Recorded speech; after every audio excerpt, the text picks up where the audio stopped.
तो hello everyone. तो ये बहुत दिनों से आप लोगों का क्वेश्चन आ रहा था टाइप टू का सवाल हम लोग लेकर के आ गए हैं। उससे पहले कुछ थ्योरी है उसको देख लीजिएगा, ये इंपॉर्टेंट है, पूरा एप्लीकेशन ऑफ डेरिवेटिव में ये यूज होते रहता है ना।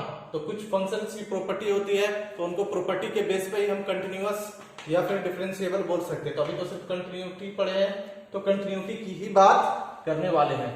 देखिएगा क्या लिखा है, sum difference and product of two continuous function is continuous function on their domain। अगर दो फंक्शन कंटिन्यूअस है तो उनका सम भी कंटिन्यूअस होगा, उनका डिफरेंस भी कंटिन्यूअस होगा, उनका प्रोडक्ट भी कंटिन्यूअस होगा। तो देखिएगा यहाँ पे क्या है कि अगर ये एक x फंक्शन है और एक gx है x स्क्वायर, तो हम बात करेंगे कि fx प्लस gx क्या होगा। तो fx प्लस gx का मतलब x इंटू एक्स स्क्वायर, मतलब ये क्या x क्यूब भी कंटिन्यूअस होगा अगर ये कंटिन्यूअस है और ये भी कंटिन्यूअस है। C4 कंटिन्यूअस है ना, तो fx हाँ तो यहाँ पे क्या है प्लस है ना, तो प्लस होगा तो यहाँ पे क्या होगा प्लस, तो ये हो गया क्या x प्लस एक्स स्क्वायर। तो x प्लस एक्स स्क्वायर भी क्या होगा हमारा कंटिन्यूअस होगा। ठीक है, तो दो कंटिन्यूअस का सम भी कंटिन्यूअस, अगर यहाँ पे मैं माइनस लगाऊं तो माइनस भी कंटिन्यूअस हो जाएगा, और अगर मैं यहाँ पे प्रोडक्ट लगा दूं तो क्या हो जाएगा, प्रोडक्ट भी क्या हो जाएगा continuous. That means x cube क्या हो जाएगा कंटिन्यूअस।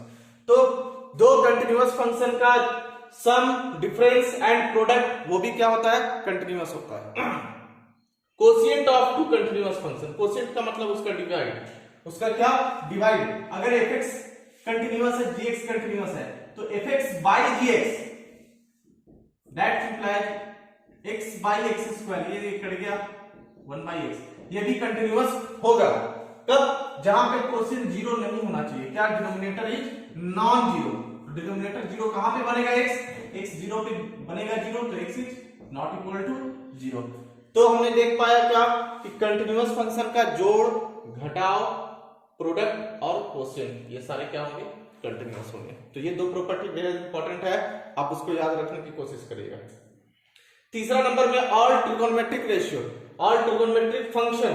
ट्रिगोनोमेट्रिक फंक्शन में क्या sine, cos, tan, cot, cosec, sec, ये भी क्या होते हैं हमारे कंटिन्यूअस फंक्शन होते हैं। कहां पे, ऑन देयर डोमेन, अपने डोमेन में वो क्या कंटिन्यूअस होते हैं। जैसे साइन का डोमेन ऑल रियल, कॉस का डोमेन ऑल रियल, टेन का डोमेन -π/2 से +π/2 के ओपन इंटरवल में। तो इन सारे अपने अपने डोमेन में सारे ट्रिगोनोमेट्रिक फंक्शन क्या होते हैं कंटिन्यूअस फंक्शन होते हैं। तो अगर कहीं पर आपसे बोला जाए कि sin x plus cos x के बारे में आप क्या कह सकते हैं, क्या ये कंटिन्यूअस है, तो sin x भी कंटिन्यूअस, cos x भी कंटिन्यूअस, और कंटिन्यूअस प्लस कंटिन्यूअस भी क्या होगा कंटिन्यूअस होगा अलजेब्रा ऑफ कंटिन्यूटी से। तीसरा क्या है एक्सपोनेंशियल फंक्शन। एक्सपोनेंशियल फंक्शन का मतलब क्या, इस टाइप के फंक्शन a का पावर x, e का पावर x, ये सारे भी क्या होते हैं कंटिन्यूअस होते हैं। कहां पे, एवरीवेयर, हर जगह पे कंटिन्यूअस। नेक्स्ट है क्या पॉलिनोमियल फंक्शन। पॉलिनोमियल फंक्शन कैसे फंक्शन होते हैं, पॉलिनोमियल ये fx is equal to a0 x का power n plus a1 x का power n minus 1 plus a2 x का power n minus 2 plus dot dot dot an x का power 0। तो ये क्या है polynomial function of degree n degree की एक पॉलिनोमियल है। तो पॉलिनोमियल फंक्शन अगर आपको कहीं पे दिखे तो वो एवरीवेयर कंटिन्यूअस होता है। जैसे कि एग्जांपल में x cube plus x square plus x plus 1, ये एक पॉलिनोमियल है जिसकी डिग्री क्या है 3 है। तो 3 डिग्री का अगर ये पॉलिनोमियल है मतलब ये कंटिन्यूअस है। क्यों, क्योंकि हम प्रॉपर्टी जान रहे हैं कि पॉलिनोमियल फंक्शन क्या है कंटिन्यूअस है। तो अगर आपसे कोई ऐसा पूछेगा कि आप क्या कह सकते हैं x square plus x plus 1 plus sine x के बारे में, तो ये तो पॉलिनोमियल हो गया। तो पॉलिनोमियल तो हर जगह पे कंटिन्यूअस है और साइन एक्स भी कंटिन्यूअस है, तो polynomial plus sine x continuous plus continuous भी क्या होगा कंटिन्यूअस होगा। नेक्स्ट है हमारा क्वेश्चन नंबर 6। क्वेश्चन नंबर 6 क्या है, constant function is everywhere continuous. Constant function भी क्या एवरीवेयर कंटिन्यूअस होंगे। कांस्टेंट फंक्शन कैसे होते हैं, कांस्टेंट फंक्शन कैसे होते हैं, fx is equal to x, fx is equal to 5, fx is equal to 6, fx is equal to c type वाले फंक्शन, c मतलब कोई भी number, fx is equal to c type वाले फंक्शन भी क्या होंगे कंटिन्यूअस होंगे। नेक्स्ट क्या है, मॉडुलस फंक्शन। मॉडुलस फंक्शन मतलब वैसे फंक्शन जो मॉड रखते हो, मतलब क्या, fx is equal to mod x minus plus 2, fx is equal to mod x plus 5। इस टाइप के फंक्शन जो होंगे वो भी क्या होंगे, कंटिन्यूअस होंगे। नेक्स्ट हमारा क्या है 8 में, f कोई कंटिन्यूअस है, g भी कोई कंटिन्यूअस है। f कोई कंटिन्यूअस फंक्शन है, g भी कोई कंटिन्यूअस फंक्शन है, तो FOG मतलब कंपोजिशन ऑफ फंक्शन, फॉग भी उन दोनों का क्या होगा, कंटिन्यूअस होगा। तो ये था प्रॉपर्टी टाइप 2 के लिए, आप इसको अच्छे से याद कर लीजिएगा। नेक्स्ट आइए क्वेश्चन देखते हैं। तो नेक्स्ट है हमारा टाइप 2 13 का ए। 13 का ए क्या है कि 13 का ए बोल रहा है कि prove that the identity function, identity function क्या होता है, fx is equal to x, ऐसे वाले फंक्शन को हम क्या बोलते हैं, identity function. Prove that the identity function on real numbers fx is equal to x is a continuous function. fx is equal to x जो है वो एक कंटिन्यूअस फंक्शन है, आपको दिखाना है ना। ये क्या है, हमारा आइडेंटिटी फंक्शन है। क्या दिखाना है, इसको कंटिन्यूअस दिखाना है। तो देखिएगा,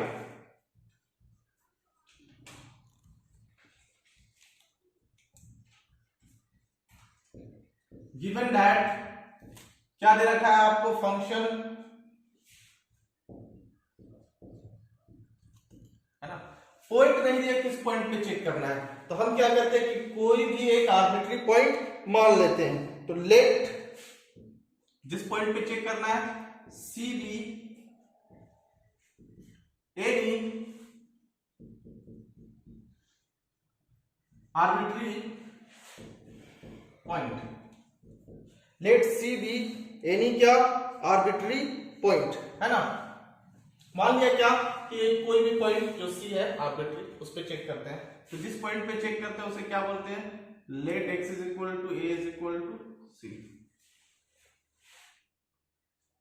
तो LHL का फॉर्मूला क्या होगा, limit h tends to 0 function of a minus h, limit h tends to 0 function of c minus h।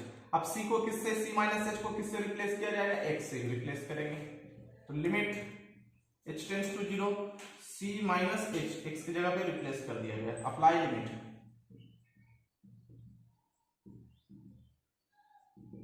c minus 0 is equal to c। तो LHL हमारा क्या आया, c आया। RHL के बारे में देखते हैं। तो limit h tends to 0 function of क्या, a plus h, that means क्या, limit h tends to 0 function of c plus h। तो ये हो जाएगा हमारा क्या, x के जगह पे क्या रिप्लेस करेंगे, c प्लस h। तो अप्लाई लिमिट, तो ये हो जाएगा c plus 0 is equal to c। और नेक्स्ट क्या, f a value of function, मतलब क्या, f ऑफ a की जगह पे c, और c के एग्जैक्ट बराबर में फंक्शन का डेफिनेशन तो एक ही है, तो ये क्या हो जाएगा c। तो क्लियरली हम देख पाए LHL RHL और वैल्यू ऑफ फंक्शन आपस में इक्वल है, hence fx is continuous function. Clear. तो ये fx is equal to x क्या पता चल गया हमारा, क्या, कंटिन्यूअस फंक्शन। तो आने वाले जितने भी क्वेश्चन है, अगर fx is equal to x square रहे तो भी आपको कर लेना है। अगर आपको दे रखा है, sorry, fx is equal to x square है तो भी आपको इसी प्रकार कर लेना है। fx इज इक्वल टू आपको x क्यूब प्लस 1 दे रखे, या fx is equal to mod x plus 1 दे रखे। इस तरीके के सारे क्वेश्चन को आप कोई भी आर्बिट्री पॉइंट पर चेक करके देख सकते हैं, क्योंकि अगर कोई आर्बिट्री पॉइंट पर फंक्शन कंटिन्यूअस हो पा रहा तो अगर इस पॉइंट को आप फिक्स कर देंगे तो भी उस पॉइंट पे भी तो कंटिन्यूअस हो जाएगा। हमने सारे पॉइंट के लिए चेक कर लिया इसको सी पर, तो अब ये क्या हो गया, फंक्शन कंटिन्यूअस। तो जिस वाले फंक्शन में अगर पॉइंट ना भी दिया हो तो आप उसे x is equal to a is equal to c मान के भी आप उसको कर सकते हैं। तो ये है 14 नंबर 4, उसका डिस्कस करना है continuity of function. fx is equal to दे रखा है क्या, sin x plus cos x, है ना। तो इसके लिए हम लोग दो मेथड भी यूज कर सकते हैं। Given that f x is equal to क्या, sine x plus cos x. तो किसी पॉइंट पर, किस पॉइंट पे चेक कर रहा है ये दिया नहीं, तो हम सी एक आर्बिट्री पॉइंट मान लेते हैं, है ना। तो लेट सी दी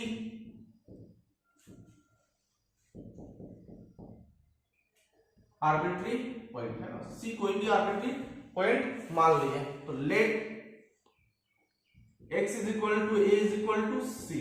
एलएचएल का फॉर्मूला डायरेक्ट लिखते हैं, limit h tends to 0 function of a minus h होता है, तो ये लिख दे c माइनस h हो जाएगा। तो ये हो गया हमारा limit h tends to 0 sine x से रिप्लेस करेंगे c minus h plus cos c minus h, applying limit,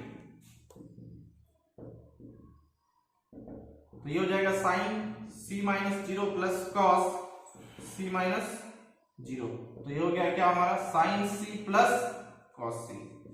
तो ये आ गया एलएचएल। आरएचएल क्या आ जाएगा, limit h tends to 0 function of, formula direct लिखता हूं c पुट करके, c प्लस h। तो ये हो जाएगा limit h tends to 0 sine c plus h plus cos c plus h, apply limit करते हैं। तो ये हो जाएगा sine c plus cos c। और ये थर्ड हो गया क्या, and f a, that means f of c, c के एग्जैक्ट में x की जगह पे रिप्लेस करेंगे ये sine c plus cos c। तो ये हो गया हमारा, आप देख पा रहे हैं कि एलएचएल, आरएचएल और वैल्यू ऑफ फंक्शन बराबर है clearly. LHL is equal to क्या, RHL is equal to f a. तो यहाँ पे सारी वैल्यू बराबर है, तो hence f x is continuous at x is equal to c। मतलब c पर कंटिन्यूअस है तो वो क्या है, हर जगह पे कंटिन्यूअस है, क्योंकि c कोई आर्बिट्री पॉइंट है। ओके, तो ये वाला टाइप आप लोगों को इसी प्रकार पूरा कर लेना है। चाहे तो आप इसका दूसरा मेथड भी देख सकते हैं, सेकंड मेथड। सेकंड मेथड क्या इसका बोलता है कि f x is equal to क्या दे रखा है, sine x plus cos x. तो एफ एक्स साइन एक्स को हम मान लेते हैं क्या, let h x is equal to sine x और g x is equal to क्या, कॉस एक्स। और पीछे का प्रॉपर्टी में ये बताया गया था कि साइन एक्स और कॉस एक्स जो है वो क्या होता है, इज कंटिन्यूअस फंक्शन। ये दोनों क्या है, कंटिन्यूअस फंक्शन है। तो by algebra of continuity f x is equal to h x plus g x, मतलब क्या, कंटिन्यूअस प्लस कंटिन्यूअस इज क्या, अल्सो कंटिन्यूअस। तो f x is equal to क्या हो गया हमारा, sine x plus cos x भी क्या आ गया, इज कंटिन्यूअस फंक्शन। तो चाहे तो आप इसको इस प्रकार भी बना सकते हैं। ओके, तो ये टाइप खत्म हो